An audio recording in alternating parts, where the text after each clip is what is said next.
Hey, welcome back. Today we are going to tackle a topic that I know is going to hit so close to home for so many of us. These are the sneaky ways that we turn ourselves into a 24-hour business. Yep. I'm going to talk all about answering DMs at all hours, responding to emails late at night, and everything in between. And let me tell you, if you work a salaried corporate job, this is also you. Answering customer calls, responding to emails that are on your phone, and everything in between, right? But I want to talk about why it matters that we create a work week that respects our boundaries and how we can shift our mindset and habits to protect our precious time. So get comfortable because it's about to get frisky. You are listening to That Big CEO Energy, where we talk all things business, life, marriage, and push you to a new edge of discovering what that big CEO energy means for you. Listen, I understand that we have barriers that we carry from when we were once employees, and those have impacted us as we continue to build our businesses. I'm here to walk alongside you and give you encouragement through interviews with friends and other women in business who have broken down those barriers and paved their own way. Tune in with me as we uncover some of the unconscious things that we do that keep us from building that big CEO energy we've always dreamed about. Let's dive in. All right, let's be real. How many of us are guilty of this? You're sitting on the couch, it's 10 p.m. and DM pops up. And instead of letting it sit until morning, you answer it right away. So you're spending your time with your family and you get these sneaky peeks of your email and you decide to answer it. Look, I get it, right? We're passionate about our businesses and we want to be there for our clients and our customers. But here's the thing. When we blur the lines between work and personal time, we risk burning out and losing the joy that comes with both our work and our personal lives. I've been so guilty of this. And I started to think about it when I was, again, on this podcast with Amber. Our talk was so good. I will link it again. But we were talking all about like the sneaky little things that we do that make it so we're working all the time, right? And by not having clear boundaries, by not using the automations that are available to us to let people know that they have found us outside of work hours, right? All of these little things find ourselves getting into the mode of having a 24-hour business. And some of you are going to be like, oh, but I like answering DMs at 10 p.m., right? But you're working. You're working on your business, right? And when we then say, oh, I only want to work 3 days a week, or I only want to work 4 days a week, and we're not delegating those tasks of answering outside of business hours to someone else, who's answering those? That's you. That's still work. When we have our own businesses, being on social media and answering those DMs or answering the emails outside of work hours, that's all working. That is all part of our business. And I'm levelly going to tell you to put the DMs down. Put them down. I don't think that Jenna Kutcher or Amy Porterfield are sitting in their DMs. As a matter of fact, I can tell you that they're not because they are utilizing ManyChat or whatever else that they're utilizing to be able to have conversations, but someone is monitoring that and it's not them, right? So why do we find ourselves doing that, but also screaming on the other side that we want a different work week? So why does it even matter, right? That we create a work week that includes all of these little tasks that are during our actual work hours. And the first one is no surprise at all, which is preventing burnout, right? When we're constantly quote unquote on, we never truly get to rest and recharge. And this continuous state of alertness leads us to burnout, where we physically and mentally are exhausted. But if we're setting clear boundaries and we're keeping work tasks within work hours and non-work tasks within non-work hours, we're doing something called protecting our energy. And when we're doing that, we're ensuring that we're operating at our best when we're on the clock. So that is one thing I want you to think about right now is how many work tasks are you actually doing within work hours? And if you're saying that you don't have enough time to do those things, then I'm going to encourage you to do a time audit of just 1 week. And I talked about this in a few other episodes, where you really get to see what you're doing during your time. And it's lovingly bringing yourself to the table and saying, okay, like what is actually going on here? Being clear to yourself and to others is kind. And our personal time is just as important as our work time. We have gotten in a culture where it's really, really ingrained in us to say that our work matters and our work is the only thing that matters, because when you're generating revenue, you can only do that at work and when you're actively working. But what happens is we don't allow ourselves to seep into our evenings and our work where we're fully present with our loved ones. So by contributing to this hustle culture, we're not contributing to being fully present with our family. And by keeping work tasks within work hours, what happens is we honor the time that we're spending with ourselves, with our family, and with our friends, which truly enriches our lives and strengthens our relationships. I grew up in a state of mind where it was, you go to school, you get a 9-to-5 job, you work Monday through Friday, you're happily working, and that is your life. And you have your 2 days a work week, you take your vacation time, and life is grand.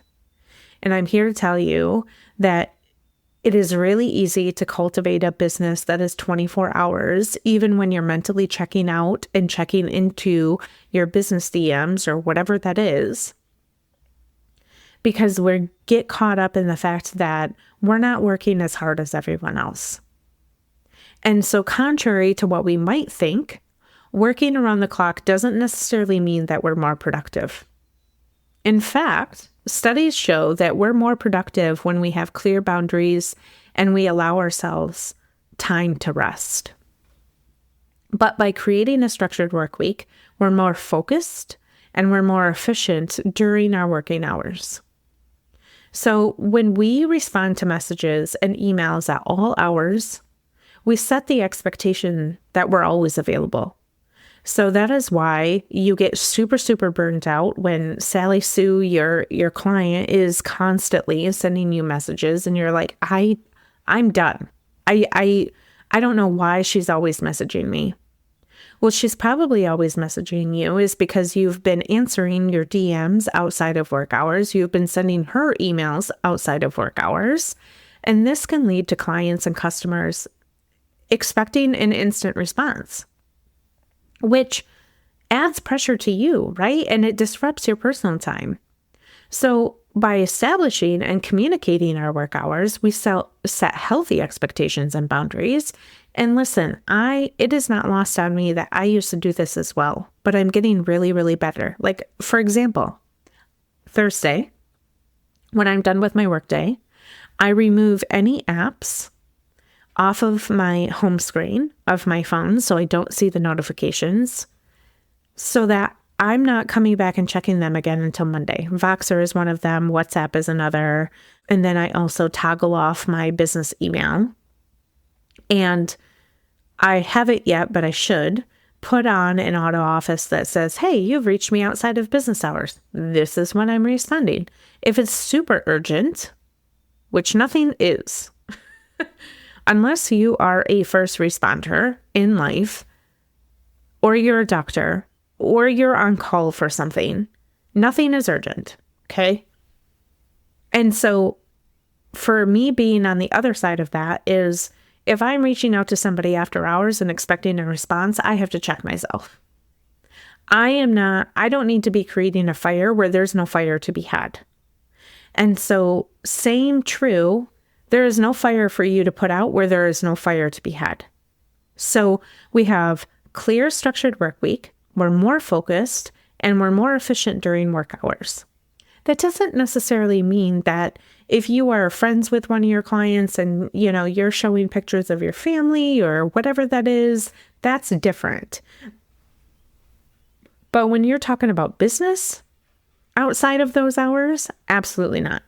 And if it leads to that, then it's like, hey, I'll see you on Monday. I'll catch up with you on Monday and send all your pictures on Monday, whatever that is, right? But when we respond to messages, emails at all hours, we do set the expectation that we're always available. And I'm not sure about you, but I am not here for that. I love my clients. I enjoy them, but I am not here to answer DMs on a Saturday. And if somebody is asking for clarity on services, right? And they are asking me on a Saturday afternoon, that tells me that they don't have enough structure in their work week to be able to find help when they are creating their own work hours. That they're having to do that on Saturday and Sunday, which tells me that they're having to work 24/7.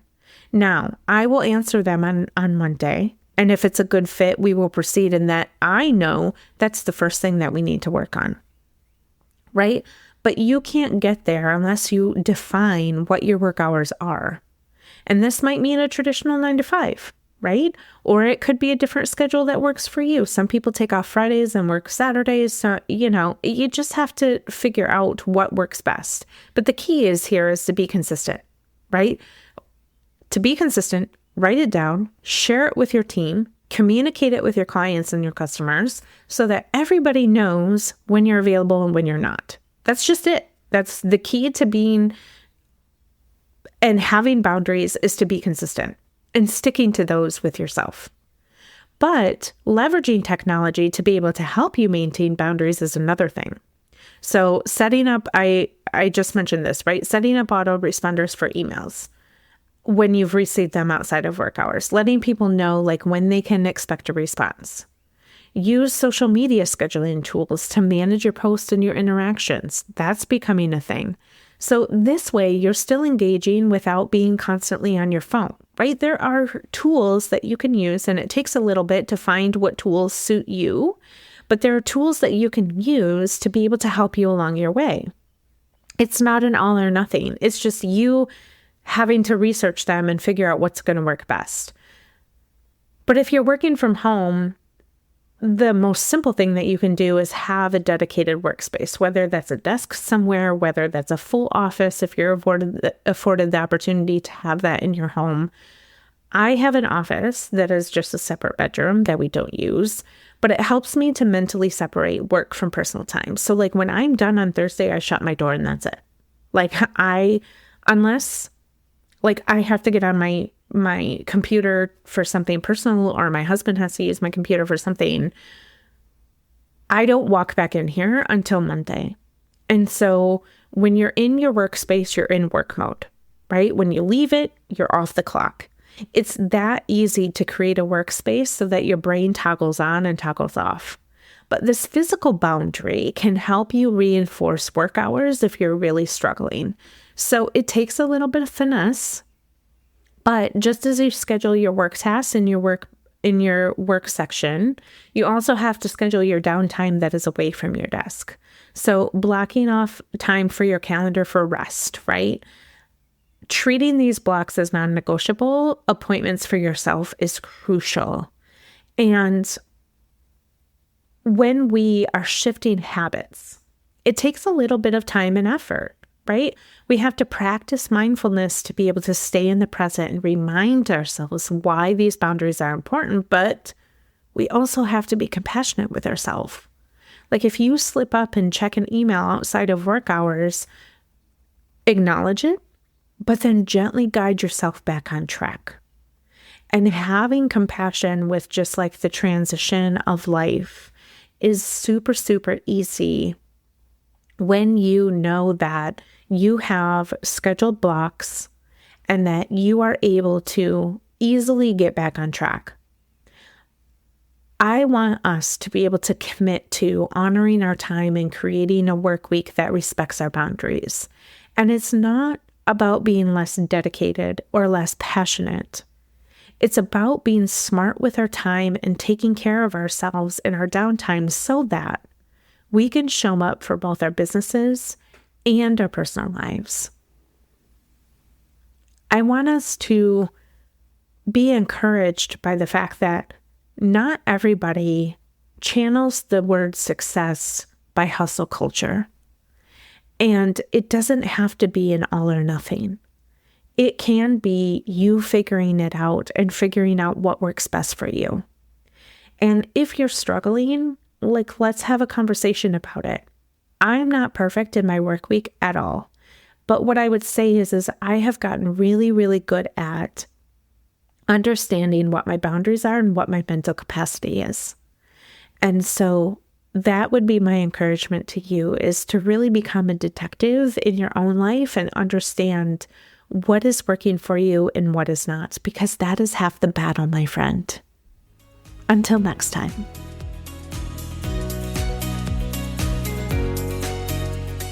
Thanks for tuning into the show today. If you heard something that helped you, I would love it if you would leave a review and share it with your friends. This helps more people just like you become inspired to move the needle of their big CEO energy into a positive direction. If you would like to learn more about how I can help you streamline and position your business for growth or lead your business as a CEO, feel free to jump into the show notes with all of the links to find me. And don't forget to head over to Instagram so we can be pals.